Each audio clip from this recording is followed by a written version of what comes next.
नमस्कार दोस्तों, तो आप सभी का स्वागत है हमारे YouTube चैनल शिक्षा शिखर में। दोस्तों, आज का हमारा टॉपिक बेहद ही खास होने वाला है, क्योंकि हम ये जानने जा रहे हैं कि अभिक्रिया कैसे करते हैं। बहुत से बच्चों को अभिक्रिया के बारे में बहुत सी डाउट होती है कि अभिक्रिया कैसे हो रहा है, अभिक्रिया में जो अभिकारक है उससे उत्पाद कैसे बन रहा है, ये परमाणु उस परमाणु से कैसे क्रिया कर रहा है, इत्यादि बहुत सारे डाउट्स होते हैं। इन सारे डाउट्स को मैं आज क्लियर कर दूंगा, ठीक है। तो चलिए हम स्टार्ट करते हैं, अभिक्रिया कैसे करते हैं। अभिक्रिया को जानने से पहले हम ये जानते हैं कि अभिक्रिया में होते क्या है। अभिक्रिया में दो चीज़ें होते हैं, क्या क्या होते हैं? अभिकारक और उत्पाद। अभिकारकों के संयोग से उत्पाद बनते हैं। इसको हम कुछ इस तरीके से लिख सकते हैं, अभिकारक फिर उससे क्या बनता है, उत्पाद, ठीक है। अब हम ये जानते हैं कि अभिकारक में क्या होते हैं। अभिकारक में बहुत से अणु परमाणु होते हैं। अब अणु परमाणु को जानने से पहले हम उनकी छोटी छोटी इकाइयों से लेकर बड़ी बड़ी इकाइयों तक जाते हैं। सबसे पहले हम देखते हैं परमाणु। परमाणु क्या होता है? जो विश्व में जितने भी पदार्थ हैं उनका सबसे सूक्ष्मतम इकाई, सबसे छोटी इकाई, जिससे और छोटी इकाई नहीं होती, उसे हम बोलते हैं परमाणु, ठीक है। परमाणुओं के संयोग से दो या दो से अधिक परमाणु के योग से क्या बनते हैं? अणु, ठीक है, अणु। अब अणुओं के संयोग से क्या बनते हैं? यौगिक या तत्व, तत्व या यौगिक, ठीक है। अब हमने जान लिया परमाणु क्या होते हैं। अब हम कुछ परमाणु के बारे में देखेंगे। जैसे हम हाइड्रोजन से लेकर, अर्थात 1 से लेकर कैल्शियम 20 तक को एक बार अच्छे से देख लेते हैं। इनको देखने के बाद हम इनकी संयोजकता देखेंगे। इनकी संयोजकता में प्लस माइनस क्या होता है, कैसे कैसे होता है, कितना कितना होता है, ये सब देखेंगे। उसके बाद हम चलेंगे अभिक्रिया कैसे करते हैं, ठीक है। तो पहले हम देख लेते हैं, मैं यहाँ लिख लेता हूँ हाइड्रोजन से लेकर कैल्शियम तक। तो मैंने यहाँ 20 तक परमाणु क्रमांक और परमाणु संख्या लिख रखा है, आप देख सकते हैं। देखिए, हाइड्रोजन पहला है, helium, lithium, beryllium, boron, carbon, nitrogen, oxygen, fluorine, neon, ठीक है, 10 तक। Sodium, magnesium, aluminium, silicon, phosphorus, sulphur, chlorine, argon और पोटेशियम, कैल्शियम, ठीक है। ये इनके परमाणु क्रमांक है, परमाणु संख्या है, अर्थात ये इलेक्ट्रॉनों की संख्या है। हाइड्रोजन में 1 इलेक्ट्रॉन होते हैं, हीलियम में 2, लिथियम में 3, ये सब जो है परमाणु क्रमांक भी बोल सकते हैं, और या इसे हम इलेक्ट्रॉनों की संख्या भी बोल सकते हैं, ठीक है। तो देखिए, ये तो हो गया सामान्य परिचय। अब इनके अलावा एक छोटी सी चीज़ मैं पहले आपको बता दूं। जो परमाणु होता है वो कुछ इस प्रकार होता है, कुछ इस प्रकार होता है, जिसके सेंटर में नाभिक होता है, जिसमें न्यूट्रॉन और प्रोटॉन होते हैं। इसके बारे में हम बाद में कभी डिस्कस करेंगे। पहले हम इतना जान लेते हैं कि ये अपना एक परमाणु होता है। परमाणु में क्या होते हैं? परमाणु में नाभिक होता है, नाभिक में न्यूट्रॉन प्रोटॉन होते हैं, और परमाणु के बाह्य कोशों में इलेक्ट्रॉन होते हैं, ठीक है। परमाणु के बाह्य कोशों में क्या इलेक्ट्रॉन होते हैं? परमाणु के बाह्य कोशों में, ये जो मैं बना रहा हूँ ये बाह्य कोश है, इसमें क्या होते हैं? इनमें इलेक्ट्रॉन होते हैं। तो देखिए, हाइड्रोजन का ये परमाणु अगर हम मानते हैं तो हाइड्रोजन में कितने इलेक्ट्रॉन है? 1। तो ये कुछ इस तरह का यहाँ पर रहेगा, ठीक है। और ये इलेक्ट्रॉन जो है इस अपने वृत्तीय कक्ष में गति करता रहता है और अपने अक्ष पर भी गति करता रहता है। अर्थात ये जो देखिए, जैसे हाइड्रोजन है, हाइड्रोजन में 1 इलेक्ट्रॉन है, तो 1 इलेक्ट्रॉन अपने अक्षीय गति पर, अपने कक्ष पर भी गति करेगा। इसके साथ ही ये अपने अक्षीय स्थिति पर भी गति करता है। कैसे करता है देखते हैं। मान लीजिए ये नाभिक है, ये हाइड्रोजन परमाणु का 1 इलेक्ट्रॉन यहाँ पर है, तो ये इलेक्ट्रॉन कुछ इस प्रकार से गति करेगा, ऐसे, है ना। मगर इसके साथ साथ ही अपनी अक्षीय स्थिति में कुछ इस प्रकार से भी गति करेगा। कुछ मतलब अपना जो स्थान है उस स्थान में ऐसे घूमते घूमते रहेगा, ऐसे ऐसे घूमते ऐसे गति करेगा, ठीक है। तो इसे अक्षीय स्थिति में घूमना बोलते हैं। और ये जो इलेक्ट्रॉन है अपने कक्ष में कुछ इस प्रकार से गोल वृत्तीय कक्ष में घूमता है। तो ये इलेक्ट्रॉन की गति हो गई। अब हम देखते हैं हीलियम। हीलियम में 2 इलेक्ट्रॉन हैं, तो देखिए ये नाभिक है, तो बाह्य कक्ष में 2 इलेक्ट्रॉन होते हैं, ठीक है। लिथियम में 3 है, तो ये जो पहला कक्षक होता है, इस कक्षक को हम क्या बोलते हैं? एल बोलते हैं, एल। तो इसमें केवल 2 ही इलेक्ट्रॉन हो सकते हैं, ठीक है। इसमें केवल 2 ही इलेक्ट्रॉन हो सकते हैं, 2 से अधिक नहीं हो सकते, ठीक है। तो अब लिथियम का 3 है, तो तीसरा इलेक्ट्रॉन कहाँ जाएगा? तीसरा इलेक्ट्रॉन अगले कक्षक में जाएगा। तो ये तीसरा इलेक्ट्रॉन कुछ इस प्रकार से यहाँ आ गया। अब ये दूसरे कक्षक को क्या बोलते हैं? इसको बोलते हैं एम। इसे आपने कक्षा 9वीं में पढ़ रखा होगा। अब हम देखते हैं बेरिलियम का। बेरिलियम में 4 इलेक्ट्रॉन होते हैं, जिसमें से 3 तो कुछ इस प्रकार अंदर आ जाएंगे, चौथा इलेक्ट्रॉन यहाँ आ जाएगा, ठीक है। अब देखते हैं बोरॉन। बोरॉन में 5 होते हैं, तो और इसमें एक और आ गया, तो ये 5 हो गया। तो देखिए, इसमें 2 ही रह सकते हैं अधिकतम। पहले वाले में केवल 2 ही रह सकते हैं, दूसरे वाले में अधिकतम केवल 8 आ सकते हैं। देखते हैं हम लोग हाइड्रोजन का देखें तो इसमें 1 आया, फिर हाइड्रोजन का 1 खत्म हो गया। उसके बाद हमने देखा हीलियम, हीलियम में 2 इलेक्ट्रॉन थे, दोनों को हमने डाल दिया पहले कक्षक में। चूँकि तीसरे में देखें लिथियम, तो लिथियम में 3 इलेक्ट्रॉन होते हैं, चूँकि 3 को पहले कक्षक में नहीं डाल सकते इसलिए दूसरे कक्षक में डाल दिया 1 को। और फिर बेरिलियम को देखें, बेरिलियम में 4 होते हैं, तो 4 में से 2 पहले कक्षक में चले गए और 2 इधर आ गए ऊपर कक्षक में। बोरान में 5 होते हैं, 5 में से 2 अंदर कक्षक में चले गए, 2 बाहर कक्षक में आ गए और 1 यहाँ आ गया। ये भी मतलब 3 बाहर में आ गए और 2 अंदर आ गए। इस प्रकार से जो ये होते हैं ना, इनके इलेक्ट्रॉनों का वितरण कुछ इस प्रकार से होता है। पहले कक्षक में 2 आते हैं, दूसरे में 5 8 आते हैं। 10वीं तक की पढ़ाई के अंतर्गत है, बोरबरी योजना के अंतर्गत, ठीक है। तो चलिए हम आगे बढ़ते हैं। ये तो मैंने आपको बताया कि इलेक्ट्रॉन किस प्रकार से परमाणु के कक्षक में वितरित होते हैं, ठीक है। अब हम ये देखते हैं संयोजकता, जिसके इसका देखते हैं हम। इसमें 1 है तो इसकी संयोजकता 1+ होगी, अर्थात ये 1 दान करेगा, ठीक है। और ये तो है इसका अष्टक पूरा होता है, क्योंकि इस देखिए ये जो है दोनों इलेक्ट्रॉन पूर्ण रूप से व्यवस्थित हो चुके हैं, ना इसमें कमी हो रही है ना इसमें अधिकता हो रही है, ये एकदम सेटिस्फाइड है, एकदम सिचुएटेड है। तो यहाँ पर जो है इसमें किसी प्रकार का कोई नहीं होगा, इसलिए हम इसको उदासीन मान ले सकते हैं। उदासीन नहीं, अक्रिय मानते हैं, इसलिए अक्रिय के अंतर्गत आता है, आपने देखा होगा इसे। लिथियम का देखते हैं तो लिथियम में कितने इलेक्ट्रॉन होते हैं? 3 होते हैं, 3 में से 2 अंदर कक्षक में चले गए और 1 बाहर कक्षक में। लिथियम के लिए ये जो है ये दूसरा कक्षक है, ये बाहरी कक्षक है, बाह्य कोश है। क्यों? क्योंकि इसमें केवल 3 ही इलेक्ट्रॉन होते हैं, जिसमें से 2 तो अंदर चले गए और 1 जो बचा वही लास्ट में आएगा, और ये लास्ट में आया इसलिए इसको बाहरी कक्षक बोलेंगे, ठीक है। तो लिथियम के बाहरी कोश में कितने इलेक्ट्रॉन आए? लिथियम के बाहरी कोश में इलेक्ट्रॉन आए 1, इसलिए ये 1+ बनाता है, ठीक है, 1+ बनाता है। अब चलते हैं बेरिलियम। बेरिलियम में क्या होते हैं? बेरिलियम में 4 इलेक्ट्रॉन होते हैं, जिसमें से 2 इलेक्ट्रॉन अंदर कक्षक में चले गए, 2 इलेक्ट्रॉन बाहर कक्षक में चले गए। अब बेरिलियम के लिए आंतरिक कक्षक हो गया और ये बाह्य कक्षक हो गया, क्योंकि बेरिलियम का जो 2 लास्ट वाला इलेक्ट्रॉन है वे इसी में आ रहे हैं, इससे बाहर नहीं आ रहे हैं, केवल इसी में आ रहे हैं।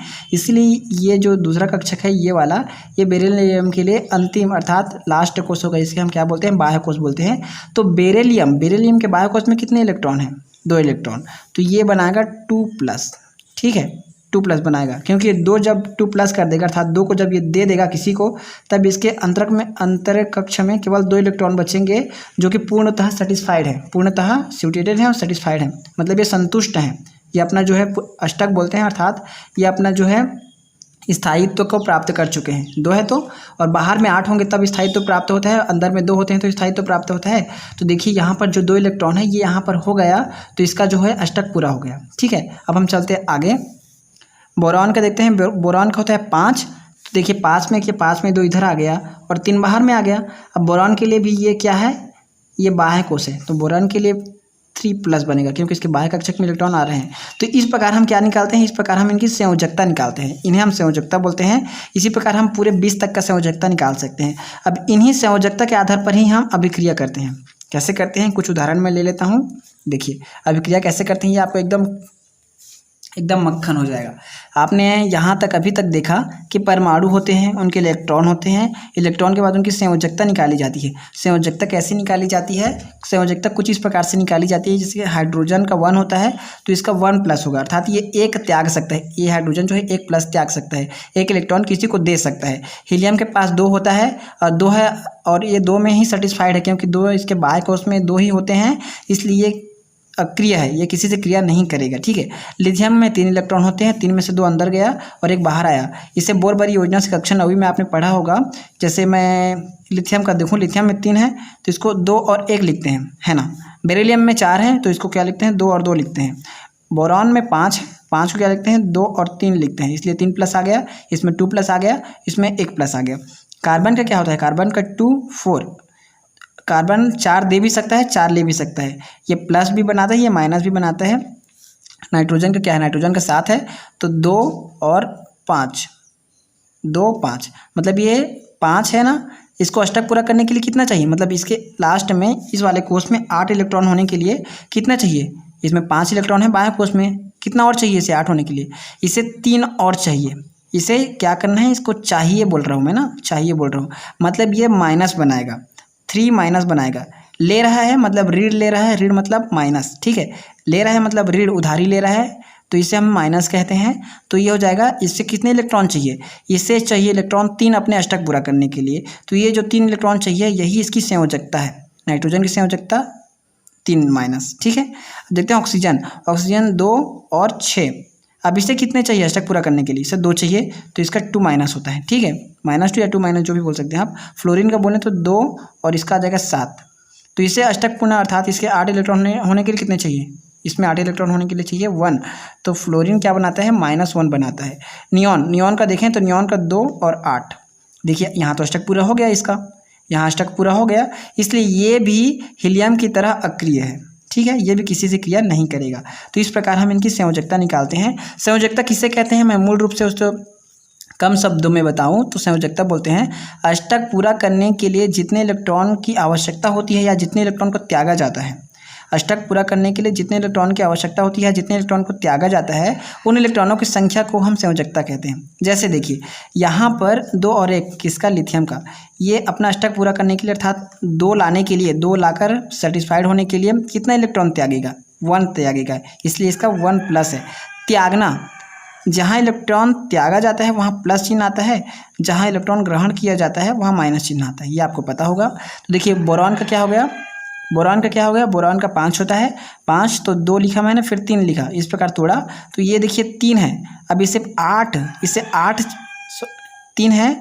अब इसे 2 पाने के लिए, चूँकि 3 त्यागना आसान होगा या 5 ग्रहण करना आसान होगा, आप ही बताइए। 3 त्यागना आसान होगा या 5 ग्रहण करना आसान होगा। यहाँ अष्टक पूरा करने के लिए, सेटिस्फाइड होने के लिए 3 त्यागना ज़्यादा आसान होगा इसके लिए, या 5 ग्रहण करना होगा। चूँकि देखिए अष्टक 2 प्रकार से पूरा हो सकता है इसका, एक तो यहाँ पर केवल 2 ही रहेगा तब होगा, या यहाँ पर 8 लाकर। ठीक है, तो यहाँ पर अगर 2 लाना है तो इसको त्यागना पड़ेगा तभी 2 बचेगा, और यहाँ 8 लाने के लिए इसको 5 लेना पड़ेगा। तो आप बताइए इसको 3 त्यागना आसान होगा कि 5 लेना आसान होगा। तो आप जाहिर सी बात है इससे 3 त्यागना ज़्यादा आसान होगा, इसलिए 3 को यह त्याग देता है, त्यागता है, इसलिए इसका 3+ बनता है। तो इस प्रकार से हम क्या निकालते हैं, संयोजकता निकालते हैं, संयोजकता। ठीक है, संयोजकता निकालते हैं। अब इसी संयोजकता के आधार पर ही अभिक्रिया होती है, इसी संयोजकता के आधार पर ही अभिक्रियाएँ होती है। अब हम एक उदाहरण ले लेते हैं, कोई सा भी। देखिए हमने एक उदाहरण ले लिया है, सोडियम हाइड्रोक्साइड और HCl। सोडियम हाइड्रोक्साइड और HCl। देखिए यहाँ सोडियम हाइड्रोक्साइड है, यहाँ HCl है, और ये दोनों क्रिया करके क्या बनाएंगे ये हमें पता नहीं है। हमें इसको इस तरीके से संयोजकता निकालना है, उसके बाद इन संयोजकता के आधार पर ही हम इसकी क्रिया कर डाल सकते हैं। देखिए ये है सोडियम और ये है हाइड्रोक्साइड, OH मतलब हाइड्रोक्साइड। हाइड्रोक्साइड का होता है, हाइड्रोक्साइड को जब हम लोग वियोजित करते हैं तो ये OH- बनाता है, मतलब 1 इलेक्ट्रॉन किया, इसे 1 इलेक्ट्रॉन ग्रहण करता है, माइनस से मतलब 1 इलेक्ट्रॉन ग्रहण करता है। जबकि सोडियम क्या बनाता है, सोडियम का कितना होता है, देखिए यहाँ पर से मैं बता देता हूँ एक बार। सोडियम का क्या होता है, 11 को हम, ये सोडियम जो 11 है, ये 11 है सोडियम का। 11 को हम कैसे तोड़ सकते हैं, देखिए 11 को हम तोड़ सकते हैं 2, 8 और देखिए इसमें देखिए यहाँ पर अच्छे से, इस वाले कोष में 2 इलेक्ट्रॉन आ गए, इस बाहरी वाले कोष में 8 इलेक्ट्रॉन आ गए। अब इसका तीसरा वाला जो कोष है, इसमें कितने इलेक्ट्रॉन आएंगे, इसमें आएगा 1 इलेक्ट्रॉन, क्योंकि 2, 8, 10 हो गया और 1 11 हो, 11 को ही हम बांट रहे हैं, 2, 8, 1, 11 हो गया, इसमें 2 हो गया, ये सेटिस्फाइड हो गया, इसमें 2 हो गया, सेटिस्फाइड हो गया, इसमें 8 हो गया, ये भी सेटिस्फाइड हो गया। अब लास्ट बचा 1 इलेक्ट्रॉन, ये यहाँ जाएगा। तो इस सोडियम के बाह्य कोष में कितने इलेक्ट्रॉन है, 1 है, और ये 1 को क्या कर रहा है, ये 1 को त्याग रहा है, क्योंकि अष्टक पूरा करने के लिए इससे कितने की आवश्यकता होगी, इसे आवश्यकता होगी यहाँ पर भी 8 लाने के लिए इसे 7 की आवश्यकता होगी। तो 7 ग्रहण करने से अच्छा 1 त्यागना इसको सरल लगा, इसलिए इसने 1 को त्यागा, तो ये बनाया 1+। ठीक है, अर्थात सोडियम क्या बनाता है, सोडियम बनाता है 1+। इस प्रकार यहाँ पर सोडियम क्या बनाएगा, 1+ बनाएगा, और यहाँ पर जो हाइड्रोक्साइड 1- बना रहा है। ठीक है, और यहाँ HCl को देखें तो क्लोरीन क्या होता है, क्लोरीन का होता है 17 को भी हम कुछ इस प्रकार से तोड़ें तो देखिए कैसे टूटेगा, 2, 8, 8, 16 और ये हो गया 7। ठीक है, सॉरी ये 7 हो गया। देखिए इस चित्र को देखिए, क्लोरीन के लिए चित्र को देखिए, ये 2 है, तो इस पहले वाले कक्ष में 2 इलेक्ट्रॉन हो गए, ये 8 है, दूसरे वाले कक्ष में 8 इलेक्ट्रॉन हो गए, और ये तीसरे कक्ष में भी 8 इलेक्ट्रॉन चाहिए होता है इसके अष्टक पूरा करने के लिए, तीसरे वाले में भी 8 चाहिए रहता है, लेकिन यहाँ पर क्या है, हमारे पास 7 है। तो अब मुझे ये बताइए, यहाँ 8 लाने के लिए 7 त्यागना पड़ेगा और यहाँ 8 लाने के लिए 1 ग्रहण करना पड़ेगा। तो मेरे को ये बताइए बाह्य कोश में अष्टक अर्थात 8 लाने के लिए इसे 1 त्यागना आसान होगा या 1 ग्रहण करना आसान होगा या 7 त्यागना आसान होगा? आप ही बताइए। इसे बाह्य कोश में, इस वाले बाह्य कोश में 8 इलेक्ट्रॉन लाने के लिए 1 जो है ग्रहण करना आसान होगा या 7 इलेक्ट्रॉन त्यागना आसान होगा? आप बताइए। तो आप सीधी सी बात बता देंगे कि ये भैया ये जो है अपना अष्टक पूरा करने के लिए 1 इलेक्ट्रॉन को क्या कर सकता है? ग्रहण कर सकता है। ग्रहण कर सकता है, ग्रहण मतलब माइनस, और कितना इलेक्ट्रॉन? 1 इलेक्ट्रॉन। इसलिए जो क्लोरीन है, यहाँ पर जो क्लोरीन है ये क्या बनाएगा? ये बनाएगा 1 माइनस, ठीक है। और HCl, H क्या है? H तो पता ही, H प्लस बनाता है, तो H क्या हो गया? H प्लस हो गया, ठीक है। तो अब मेरे को बताइए, यहाँ पर आपने तो ये देख लिया कि किस किस प्रकार टूटा। यहाँ पर Na 1 प्लस में टूटा, OH माइनस में टूटा, 1 माइनस में टूटा, H 1 प्लस में टूटा, Cl माइनस में टूटा। हमें 4 चीज़ें मिल गई है। तो अब आपको पता है 4 चीज़ें मिल गई है, जिसमें से 4 चीज़ें मिल गई है जिसमें से प्लस माइनस क्रिया करते हैं। इनमें देखिए, इनमें क्या है? 1 प्लस है सोडियम में, और इस वाले में क्या है? माइनस में Cl माइनस। तो ये दोनों क्रिया करते हैं, ठीक है। ये 2 परमाणु हैं, इसमें से प्लस वाला इससे माइनस से, और इसमें से माइनस वाला इससे प्लस से क्रिया करता है, या फिर इसमें माइनस वाला इससे प्लस से, या इसके माइनस इससे प्लस से, मतलब उल्टा उल्टा चिन्ह से ये लोग क्रिया करते हैं, ठीक है। तो इसके प्लस वाला इसके माइनस से क्रिया करेगा कुछ इस प्रकार, इसका माइनस वाला इसके प्लस से क्रिया करेगा कुछ इस प्रकार। तो सोडियम क्लोरीन से क्रिया करेगा तो क्या बनेगा? सोडियम क्लोराइड बनेगा, और ये इससे क्रिया करेगा तो H2O बनेगा। देखिए यहाँ एक H, यहाँ एक H और O, तो H2O, क्योंकि ये भी 1 इलेक्ट्रॉन है और ये इलेक्ट्रॉन है, मतलब इसे 1 इलेक्ट्रॉन त्यागने की ज़रूरत है और इसे 1 इलेक्ट्रॉन ग्रहण करने की ज़रूरत है अपना अष्टक पूरा करने के लिए। तो ये बोलता है भैया तू मेरा 1 इलेक्ट्रॉन ले ले और तू सेटिस्फाइड हो जा। तो ये इसको 1 इलेक्ट्रॉन दे देता है। इस प्रकार ये दोनों जुड़ जाते हैं, बना लेता है सोडियम क्लोराइड, और ये होता है नमक का सूत्र, ठीक है। उसके बाद OH माइनस होता है और ये H प्लस होता है। ये भी बोल रहा है भैया मुझे 1 चाहिए, ये बोल रहा है मुझे 1 देना है, तो ये बोलता है ले भैया तू मेरा 1 ले ले। तो ये इसको 1 दे देता है और बना लेता है H2। इसे बोलते हैं जल या एक्वा, अक्सर इसे जल ही बोला जाता है, वाटर, ठीक है। तो इस प्रकार से क्या होते हैं? इस प्रकार से हम कराते हैं अभिक्रियाएं। चलिए हम एक और उदाहरण देख लेते हैं। देखिए हमने एक अगला उदाहरण लिया है नाइट्रिक अम्ल और पोटेशियम हाइड्रोक्साइड। ये अम्ल है, ये क्षार है।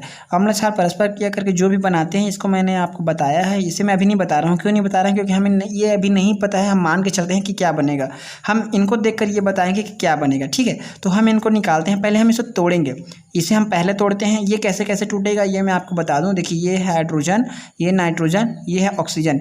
यहाँ 3 ऑक्सीजन है, यहाँ 1 नाइट्रोजन है, 1 हाइड्रोजन है, यहाँ 1 पोटेशियम है, 1 ऑक्सीजन है और 1 हाइड्रोजन है, ठीक है। तो ये कैसे टूटेगा? इसको मैं पहले तोड़ देता हूँ। ये टूटेगा के पोटेशियम का 1 प्लस होता है और हाइड्रोजन का OH माइनस होता है, ठीक है। पोटेशियम का 1 प्लस कैसे होता है ये आपको अगर कन्फ्यूज़न होगा तो यहाँ देखिए पोटेशियम का होता है 19 को जब हम तोड़ेंगे इस रूप में तोड़ेंगे तो 2 हो गया, 8 होगा, 2 8 10 हो गया। अब 19 में 10 गया तो बचा 9, तो फिर से एक 8 आ गया, 8 8 16, 16 2 18 और ये आ गया 1। अब इससे क्या आसान होगा? इसके लिए क्या आसान होगा? अष्टक पूरा करने के लिए और ज़्यादा लेना पड़ेगा और एक कम देना पड़ेगा, ठीक है। तो ये क्या करता है? ये 1 को त्याग देता है, तो ये बना लेता है 1 प्लस, ठीक है। तो यहाँ पर इसीलिए के को मैंने प्लस लिखा, पोटेशियम को प्लस लिखा, के प्लस, और इसके जस्ट ऑपोजिट OH माइनस। ये आपको पता है कि OH में माइनस चार्ज में रहता है।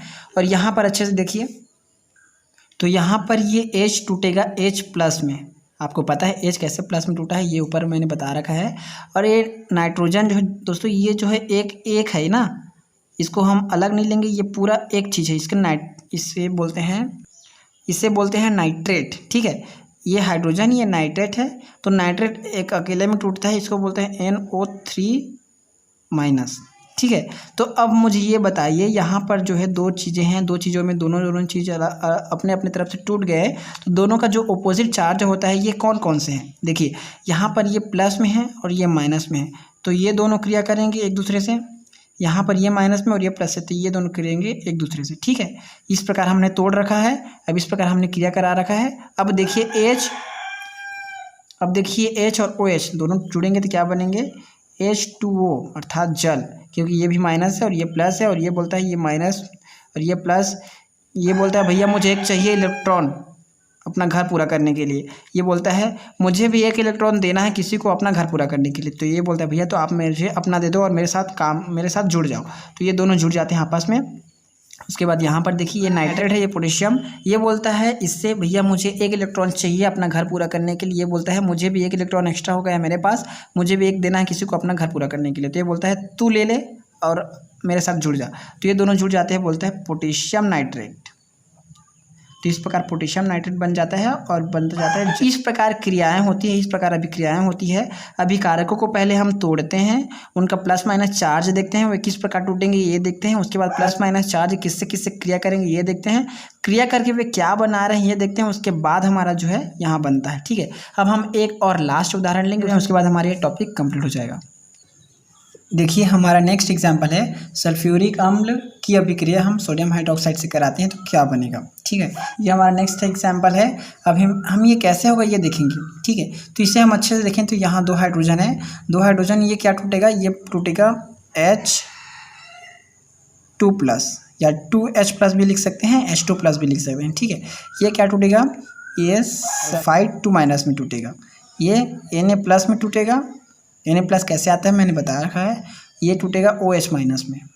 ठीक है, तो इस प्रकार देखिए यहाँ पर इस वाले अणु में ये जो है 2+ में टूट रहा है, जबकि इस वाले अणु में ये अपोजिट चार्ज वाला 1 में टूट रहा है, मतलब ये -1 है जबकि इसमें 2 है। और इनकी क्रिया होगी आपको पता है, मगर ये कम है इससे, तो इससे 2 लाने के लिए हम यहाँ 2 लिख देंगे। तो अब ये बन जाएगा -2 बन जाएगा और ये +2 बन जाएगा। ये सल्फेट भी सेम है 2-, यहाँ पर 2 लिख दें तो ये भी 2+ में हो जाएगा। ठीक है, अब ये इससे क्रिया करेगा और ये इससे क्रिया करेगा तो क्या बन जाएगा H2। ठीक है, मतलब 2 हाइड्रोजन है और 2 क्या है, इसे मैं कुछ इस प्रकार से भी लिख सकता हूँ, 2H+ लिख दिया और 2OH-, इसको 2 ना लिख करके 1 लिख दिया। ठीक है, 2 हाइड्रोक्साइड है, यहाँ पर 2 हाइड्रोक्साइड है और माइनस चार्ज में, यहाँ पर 2 हाइड्रोजन है प्लस चार्ज में, तो ये दोनों एक दूसरे से क्रिया करके बना लेंगे 2H2O, मतलब 2 अणु जल के। अब उसके बाद यहाँ बचा है SO4NO2। ये NO2 मतलब यहाँ 2 सोडियम है, जो प्लस चार्ज में है 2 सोडियम है और यहाँ पर सल्फेट 1 है। तो हम इसे कैसे लिख सकते हैं, Na है कितने हैं 2, उसके बाद क्या है सल्फेट। ठीक है, तो ये कुछ इस प्रकार से बनेगा। इसमें से ये है अपना लवण और ये अपना जल। तो कुछ इस प्रकार से अभिक्रियाएं होती हैं। तो ये था अभिक्रिया कैसे करते हैं, कैसे अभिक्रियाएं होती हैं। तो ये वीडियो आप पूरा अच्छे से देख लीजिएगा, उसके बाद अपने दोस्तों को, अपने भाई बहनों को जो अभिक्रिया करना नहीं जानते उन्हें शेयर कीजिएगा। ये छोटा सा एक टॉपिक है, इसको मैंने डीपली में नहीं समझाया, एकदम डीपली से नहीं समझाया है। आगे आने वाले वीडियो में मैं अच्छे से एक्सप्लेन करते जाऊँगा धीरे धीरे, तो आप इतना ही को समझिए। चलिए फिर से मिलते हैं हम नेक्स्ट टॉपिक में, तब तक के लिए धन्यवाद।